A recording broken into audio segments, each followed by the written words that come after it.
Hey, you look like something has you way down. What's going on?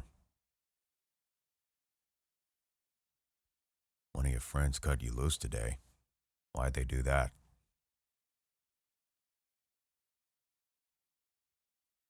They let you in on a situation and thought you asked them too many questions and got them canceled?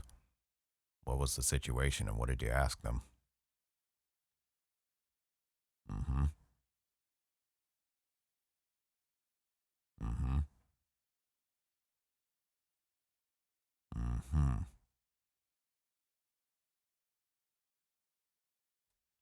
So, long story short, your now former friend was rejected by someone they confessed romantic feelings to, discovered they were interested in someone else, made a scene toward their love interest in front of their love interest, and in front of a crowd, and things went haywire from there.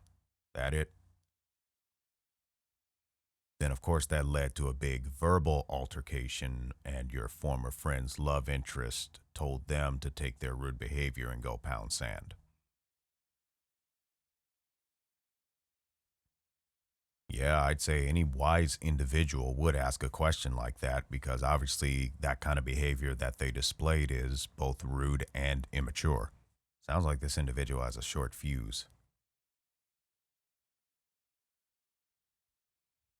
Well, even if you and their love interest know each other, the rules of mediation are still the same. Oh, you know about your former friend's tendencies. What tendencies are those?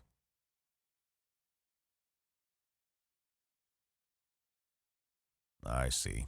Your former friend has a very attractive appearance and charisma, and I suspect it's been working heavily in their favor to get what they want. That is, until now, correct? But coming across this particular love interest and the fact that they are not susceptible to their charms, it most likely hurt their pride, did it not? Of course, they would take it to social media. That's where most of the attention and validation is these days, usually with the least amount of keen questions being asked as well. And most likely they did not tell the whole story, did they? They most likely just said they got rejected and told to pound sand. No in depth context or anything, correct? Figured as much. Well, I can see your frustration in someone being pampered after they just straight up lied and are manipulating folk. Never is a fun time. But unfortunately, we just have to wait for those people to recognize it for themselves. If we rush into it, we're most likely going to be met with a lot of flack from them. Oh, yeah, anyone that doesn't think along with their twisted thinking will be labeled an enemy and ostracized. That's how folk with that mindset operate. Deep down, they know they messed up big time, and they think the only way to regain any of their sanity is to emotionally manipulate others to take their side. What they fail to consider is that'll only last for so long before someone else catches on to it.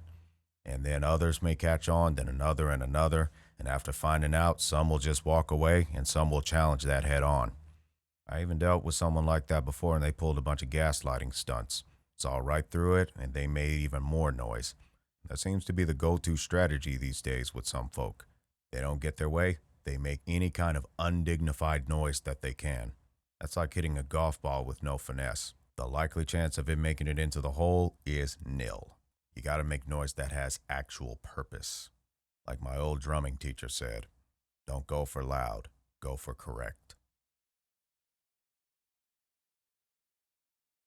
Oh, that happened, huh? Oh, someone blew the whistle? Ooh. Yeah, that's a big oops. Well, your friend was smart to ask the bystanders for a copy of the footage that was recorded, especially since it was in public. That's open game. They really took it a step further to post that footage in response to your former friend's little show. What the online bystanders have to say about that once they saw it. Figures. Some of them will remain on the culprit's side, while others will express disappointment. Can't really blame them after being lied to and manipulated. Oh, really? Sounds familiar, doesn't it? Well, they claimed that you turned on them because they wouldn't answer any of your critical questions about the original situation. And then after the whistleblowing occurred, they claimed you cut them loose by sharing everything out there, and yet they're the ones who cut you loose. I see. So they talked about cutting you loose on social media, but they left your name out specifically, speaking about how hurt they feel by it. Sounds like this former friend is heavily victim minded. Can you think of anything that led up to this behavioral pattern? I see. Well, at this point, trying to convince them of your innocence is not going to work. They made up their mind what they want to think. And honestly, if they are not bringing up your name specifically, not much we can do. If they do, however, and express lies, that's libeling. And if you suffer loss from their actions, they could be held legally accountable. But it appears they have enough heat on them for the time being with all the upset online bystanders. At this point, they pretty much are going to get canceled. That's one of the major risks of escalating some things to social media, particularly personal issues. Word gets out fast, and it's there for life. Well, if they try to contact you with attempts to restart the friendship, you have a couple of options. If you're not comfortable with rekindling the friendship, you can tell them that you have no interest in reinstatement and you wish them well, encouraging them to seek restoration with their issues. Option two is if you believe there is a possibility that the friendship can be rekindled, you'll have to hold them accountable to the corresponding ground rules of mutual respect. What would I do? Well, considering all the information that you've currently shared with me, personally, in a situation like this one, it does not sound like this individual has any remorse for their misconduct. Therefore, the friendship is not repairable at this time. Plus, at this level of violation of trust, regardless of the circumstances, I'm not trying to be a babysitter over someone's issues. That's not my job. And I am not going to take the chance of being manipulated, gaslit, and indirectly libeled right in my face twice by them. I don't need those types of headaches. I don't need those types of headaches.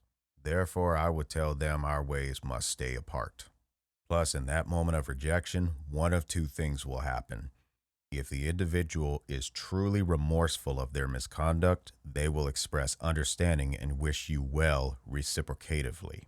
If not, they'll hurl a final set of insults, sometimes directly at you, other times indirectly, again, probably taking it to social media. It's not fair to blame social media for that. Social media is simply a tool like any other technology. What it comes down to is how we use it. And on the plus side, social media has turned some evil tables that would have been far more difficult to prove without it. Case in point, the film footage of the very incident with your former friend.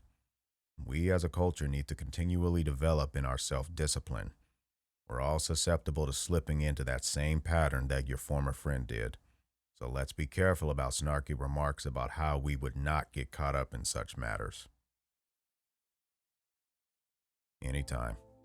Take the time to figure out whether or not there is validity in rekindling the friendship. But your safety is the number one priority. Got it?